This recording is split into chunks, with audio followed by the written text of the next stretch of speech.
this is make or break. It could be the turning point where Rain actually doesn't drop out of NASL Season 4. So yeah, if that happens. Because let's be honest, if you go 0-3 in your first 3 weeks or your first 4 weeks, because you did have a bye, if you go 0-3, what's the probability that you actually go 4 wins straight in a row? Well, I mean, to be fair, Or he played a lot. I mean, he played some of the hardest people. He played Gonzi and Sen, you know, and these guys are some of the best people in their division. So he hasn't had an easy path thus far. Even that, I have to comment on that.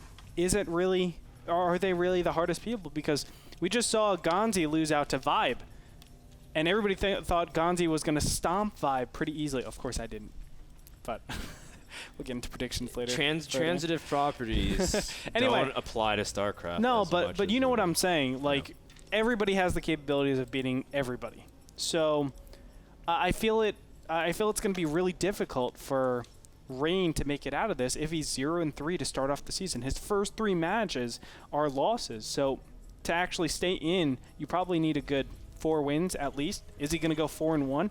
The probability of that is kind of low, seeing as the caliber of skill in NASL is pretty high. And we do see, actually, let's introduce our players for this final game between these two people. In the top left corner, we have Rain, the green Terran from Fnatic. Rain called training in Korea and showing a really solid game number 1, and he's been playing macro games in TVP, which is pretty interesting because a lot of people are saying in Terran vs Protoss, you kind of have to exploit Protoss when they're weakest, and that's early on. But speaking of the Protoss, in the bottom right corner, we have HuK from Team Evil Geniuses in the red, and he is going up everything normally. Now, he is harassing back and just doing a good job. HuK, of course, one of these players that everyone knew as the hero probe kind of player, and it's kind of sad that it hasn't been that big of an issue in the past, because he used to be able to do wondrous things. Like one time I thought I saw his probe pick off 3 workers in the early stages, but that was a long time ago. I've seen HuK go 4-gate against 4-gate, and somehow or another he was missing some units. It was different 4-gate variations, that's right. And he was behind 2 Zealots, and he came up like 1 Zealot and 4 Stalkers ahead.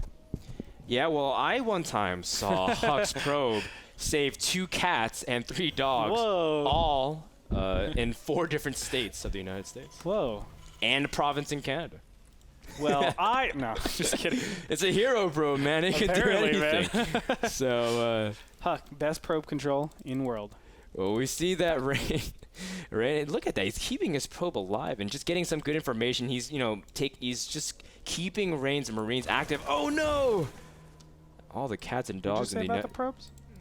All the cats and dogs in North America will be really sad. Who will save them from the trees? Actually, well, just cats. Dogs don't go up in trees. Do you, Chance? Nah, he doesn't. He said no. Chance is like, what trees? I just lay in my bed and get all the female dogs every day. That's how he does. Anyway, nice Stalker control over here. Very, very good and clean thus far. Rain, of course, also showing restraint. Oh, good job. Just pulling back some of the Marines. So good control thus far. And both players are just trying to feel each other out. In boxing, they're just kind of like putting their gloves together and just trying to feel each other at the moment. Just jab here. Jabs. I like this. HuK actually says that one of the most valuable resources of the Protoss arsenal is, in fact, shields. Of course, I kind of exaggerated that, but he said shields are resources. Best part about, I mean, shields are pretty good. I never said that. I missed the shield battery. Imagine if that was StarCraft. Oh my god, don't even talk about that. That'd be so funny. Just like that'd be the sickest thing ever. Like everybody would go with 3 gate pressure and then just use their proxy shield battery. Proxy like 4 shield batteries. And Stalkers would destroy Marines so bad. Just get a single. Yeah, actually, there would be no reason to get armor upgrades. Yeah, right? Just go shield, battery, just go shields. But shield batteries and shield upgrades. And war prisms. It's disgustingly good. That'd be so sick, man. We see that HuK is not going for shield battery, the secret best build on Odyssey. You just see like war prisms with probes inside of them. And just you dropping drop down and then shield batteries all over the place. Oh my gosh, so crazy. HuK's going for the same thing he did last game. 3 gates, lots of sentries. And the best part about this is that there's not a lot of hiding of Rain's defense. Normally, we've been seeing ramps up to the bunkers, and HuK would have to run up to the bunkers, take a lot of initial damage.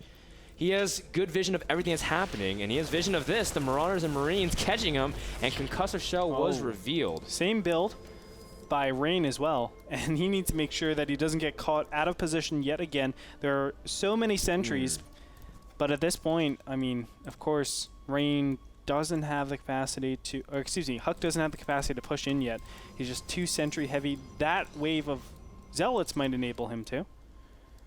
That does the DPS. We're going to see right here, Stim and Combat Shields are so far away. Oh, and this is actually a really badly positioned bunker. Wow, yeah, it's far away from the orbital command. You can understand maybe he's going to use a Nate. Oh, he's going to force field some of these units as well. Very good pickoff. But perhaps Rain wanted to use the high ground of his main to try to also take advantage, but he wasn't in position. That was the key thing. And HuK's able to really come in from the east side and really expose that Rain, trying to rebuild a bunker immediately, but HuK adding 3 more gates, sensing blood, and he's going to try to press in here. Rain pulling all of his SCVs off of his natural. He does trap some of them, has to show some restraint after he picks off those units, but for now, Guardian Shield HuK looks still pretty good right now. There it is, finally. Unfortunately, he wasn't able to get that sooner because he actually lost a lot from that. And also, unfortunate for Rain, he was not able to finish this bunker. There it finally goes down, and now Rain will actually give chase to his opponent. A lot of the Zealots were cleaned up here, and not only that, the sentries don't have a lot of energy, but let's look at the income right now. 30 Harvesters to 44, an advantage for HuK. A nice job. And Rain, he has his starport coming up, so it looks like he will be ahead in that respect. The upgrades, I would say. Yeah, he's going to have Stim too. He did all that without Stim. Now, he did lose significant amount of workers. We can't ignore that. The fact that he lost 6 workers and he hasn't really been making them that often. HuK's jumped out to a huge advantage, and he's on 6 gate production. So he's going to have a lot of units knocking on the front door soon.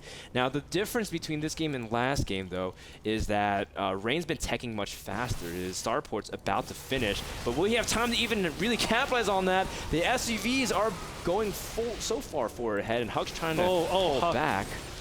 Oh, HuK almost had the perfect position to block off all of those Marines and Marauders, but no.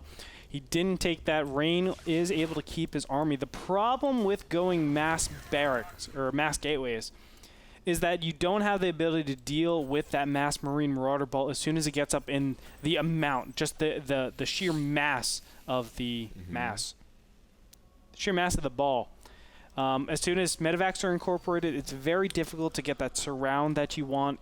Actually, it works where normally Terrans want to spread out and everything, and they want to be really, really hard to engage against. But in this particular case, because there's no AoE, they can ball up and make it so that the surface area is limited by the gateway units. Very nice by Rain. He sees HuK taking a 3rd base, and well, HuK's teching up to Storm, and he's also preparing a lot of units for now as well, because this is where the point where Protoss normally most vulnerable in TVP, just because they're spread out the most. Odyssey, the way you expand is a backwards L for HuK, and it just kind of makes it hard for him to spread out, especially if he doesn't have Blink to shut it down. You can see he's trying to split up his units originally because he feels like maybe Rain's going to drop somewhere, and Rain's moving out to the southern parts of the map, and so Rain's going to try to see if he can pick it off, and he needs to do something because he can't just afford to sit back and try to play catch-up. Yeah, and look at that. Charge isn't even finished. Now, these Stalkers are terribly out of position. They're going to be picked off very nicely. Oh, my God. HuK needs time. Storm is not done yet, and he's going to force Field to block out the units now.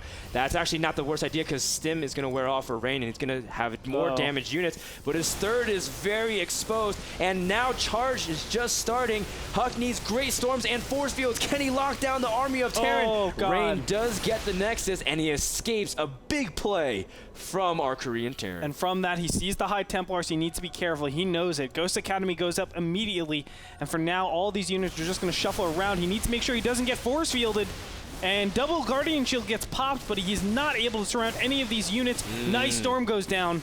But he needs to be careful. He needs to be very careful. Exactly. Force Field Storm is so powerful at this stage. Not just that, but Rain's been stimming a lot, and Storm, it's as if his army got stormed once. And he's going to stim again. It's in the orange and red, and any unit just immediately evaporates to the initial burst of the Storm, and you can tell that Rain is getting backed in corner. HuK has an incredible amount of units. Charge is not even finished, but it doesn't even matter.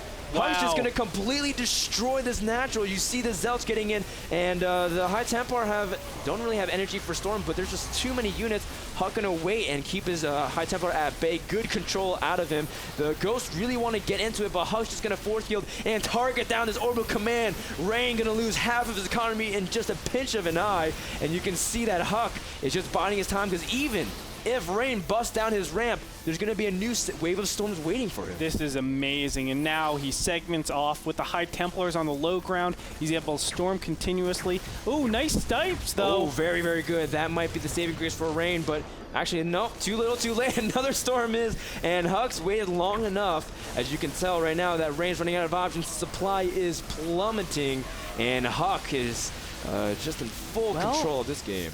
I don't know just yet, because the upgrade advantage goes to Rain right now, and he will be able to stabilize. Great job by Rain. Oh my god.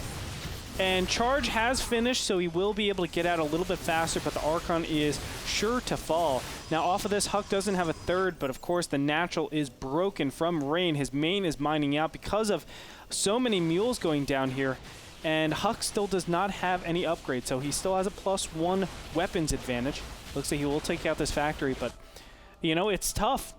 I really feel like Rain might be able to still win this game. Well, let's look at the replay of what just happened here between the two players. As you can see that HuK moving in here and just getting the storms on the ramp and protecting this ramp was the biggest thing. As you can see, no matter what happened, that ramp was preventing the units from being able to fight, because, I mean, that's the best position for Rain to fight with his units, but not to protect his natural. The continual force fields was also so great. And, you know, it really gave HuK the nice little advantage that we have right now. But look at that, the supplies, they're pretty close. And even when this 1-1 hits, they're at equal upgrades.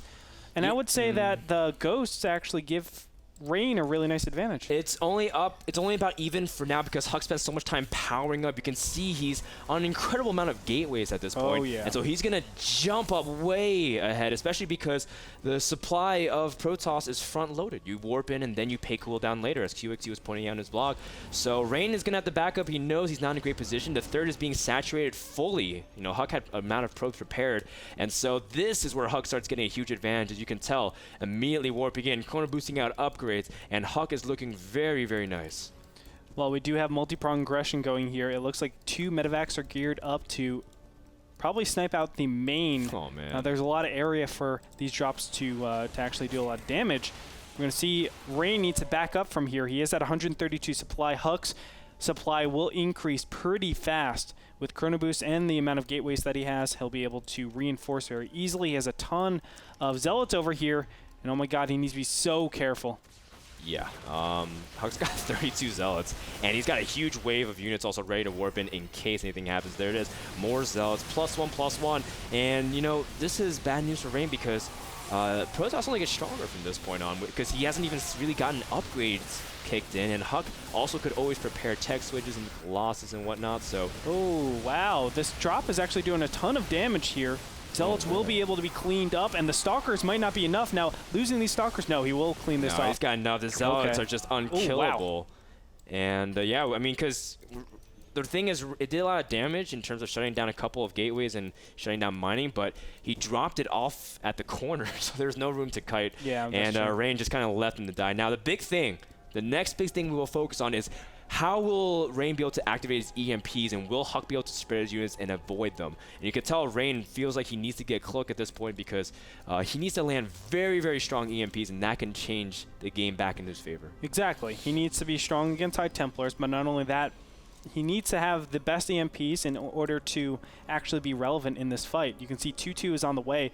That basically puts the hourglass clock. You know, the sands are ticking down as he only has 140 seconds to do something, because as soon as 2-2 kicks in, that is the nail in the coffin. HuK takes a giant advantage, and from there, I feel like it's going to be hard for Rain to actually establish any control of the game. What's been amazing is that Rain's been on 2 bases the entire time, so he doesn't have much contingency plan. And, you know, he's only had 36 SCVs, and they're all, like, focused onto 1 base, really. And so this is it for Rain. Every ghost he loses huge. Big feedbacks from HuK, as now the ghost count is reduced to just 6, with a couple of them already on low energy. HuK gonna gear for one huge attack. He's got an incredible amount of zealots, almost 50 zealots. That's 100 supply of zealots alone, and you see the charge forward to victory. Hopefully he can take it. You see Rain cutting back as fast as he can. No High Templar Storm needed. As you can tell, Rain has 1 medevac, and as great as medevacs are, that is definitely not enough, as HuK is pushing back against the Terran army who is dropping a supply. HuK staying strong, and Rain cutting back as much as he can, but to no avail. Gretorp, way too much damage. HuK is now in the natural Rain. There it is. He just has to kite forever. Look at how long this chase is. But in the meantime, there was additional warpins over here at this third pylon. A great effort by Rain, but HuK looks to be taking it with fantastic play and smart warpins. There's the GG. Ladies and gentlemen, HuK takes it by a score of 2-1. Okay, baby. Okay. Well done. Played. Well played. Well done by HuK. So and sick. just from the pressure from the beginning and being able to follow up, pulling back and teching up. And I know it was good that he sacked it. There are a lot of Protosses just like, oh, everything is about defending at the Nexus. And just showing good patience and understanding his timing as well. HuK showing that, you know, his PvT is not that bad. Yeah, and look at how comfortable he was also at that endgame stage. Yep. Just attacking in without 2-2, even though it was about to finish in, well, it wasn't about to finish, but 100 seconds it was about to finish. It just, you know, he exuded his confidence and really brought it to his gameplay. Yeah. And it turned out to be great. So congratulations to HuK. He takes it, and he moves farther ahead. Unfortunately for Rain, he's going to fall to 0-3 in the NASL. That's quite season saddening. 3. But on to happier news. We have an interview with HuK, but we have to take a break before that. We want to thank our commercial. We want to thank our sponsors, Game Miner, the smartphone application that lets you know about upcoming NSL broadcasts as well as upcoming game demos and releases. Don't go anywhere. HuK is going to be with us in an interview in just a moment.